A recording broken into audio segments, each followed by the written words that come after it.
হেৰ বন্ধু বান্ধৱীসকল, অসমত কৰোনা ফেষ্টিভেল চলি আছে।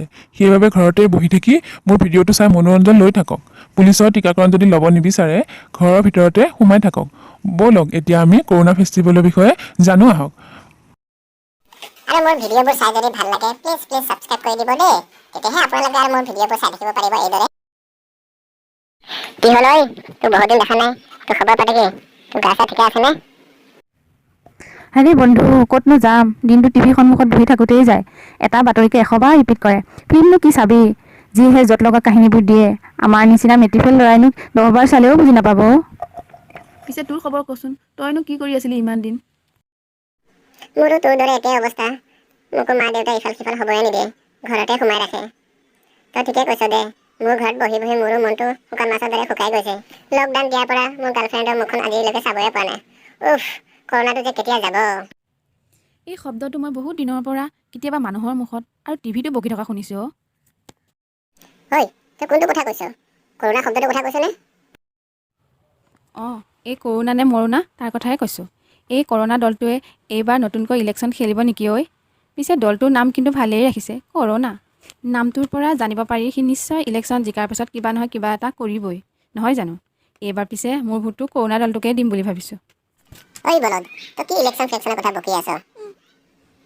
ঐ, তই মোক বলদ বুলি কিয় কৈছ হা? নাজান নেকি মোৰ পৰা কিমান মানুহে বুদ্ধি বিচাৰি আহে আৰু তইহে মোক বলদ বুলি কওঁ হা? তইনো কিয় বলদ নহয়? একো আগ পিছ নজনাকৈ ৰেলগাড়ী নৰখাৰ দৰে তই নন ষ্টপ যি টি কিয় বকি আছ? গৰু, তই যি ইলেকশ্যন দলৰ কথা কৈ আছ সেইটো কোনো দল সংগঠন নহয়। কৰোনা এটা মহা বেমাৰী হয়, তই বুজি পাইছ? মই ইমান দিন কৰোনাটো কিবা দল সংগঠন বুলিহে ভাবি আছিলোঁ। কচোন ক, কৰোনাৰ বিষয়ে অকণ ভাঙি পাতি ক। তই চিঞৰি নাথাকিবিচোন, মই তোক কৈ আছোঁ, অলপ শান্ত হৈ থাক। যিজন মানুহৰ কৰোনা হ'ব, সেই মানুহজনৰ হাওঁফাওঁটো ভূমিকম্পৰ দৰে থৰফৰ থৰফৰ থৰফৰ কৰি কঁপিব। আৰু গোটেই গাটো আগ্নেয়গিৰিৰ দৰে গৰম হৈ উঠিব। সেই কৰোনা হোৱা মানুহজনৰ উশাহটো কেতিয়াবা 10 হাতলৈ দীঘল হৈ যায় আৰু কেতিয়াবা 1 হাতলৈ ছুটি হৈ আহে। অ' বাপা ঐ, এইটোচোন ৱৰ্ল্ড ৰেকৰ্ড কৰা বেমাৰ। কৰোনাই যদি অলিম্পিক খেলিব যায় তেতিয়াহ'লে 7টা গ'ল্ড মেডেল পাবই। তই পিছে ঠিকেই কৈছ। পিছে তই কাৰো ওচৰলৈ নাযাবি দেই। এই বেমাৰটো কিন্তু এজনৰ পৰা আন এজন গালৈ জঁপিয়াই যায়। এতিয়াহে বুজিছোঁ, এইটো মানে ঠেং থকা বেমাৰ। আৰুনো কিমান ৰকমৰ বেমাৰ নোলাব। ঐ, তই সদায় মাস্ক পিন্ধি থাকিবি দেই, গম পাইছ? বন্ধু, মোৰ আকৌ এটা ডাঙৰ কনফিউজ আছে অ'। ঠিক আছে ক, আজি মই তোৰ সকলো কনফিউজ এক্সেল দি ধুই পেলাম।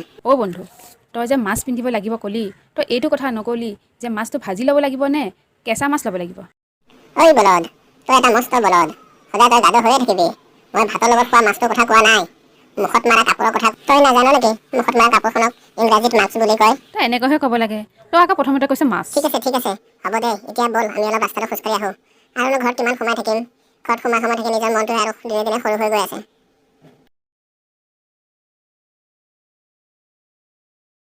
ঐ, তহঁতে ক'ত ফুৰি আছ? তহঁতে নাজান নেকি অসমত লকডাউন চলি আছে বুলি?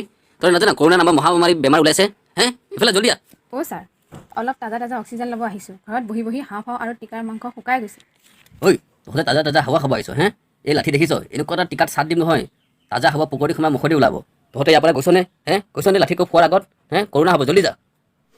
ছাৰ, আমাৰ কৰোনা নহয়, আমাৰ গোটেই শৰীৰটো প্লাষ্টিকেৰে লেমিনেশ্যন কৰি আনিছোঁ। ঐ বদমাছসকল, বদমাছি কৰিব আহিছ? তহঁতে ইয়াৰ পৰা গৈছনে জল্দি? তহঁতে কি স্বৰ্গৰ পৰা আহিছ নেকি? তহঁতৰ যে কৰোনা নহয়, সঠিক টীকাকৰণ নিদিয়াৰ আগতে ইয়াৰ পৰা পলা জল্দি। পলা। ছাৰ, আমাক নামাৰিব, আমি গৈ আছোঁ। আজিকালি ডেকা ল'ৰাবোৰৰ পৰা নহয়, খুব সাৱধানে চলিব লাগিব দেই। কি যে কথা ইহঁতৰ। ময়ো এতিয়া যাওঁ আৰু।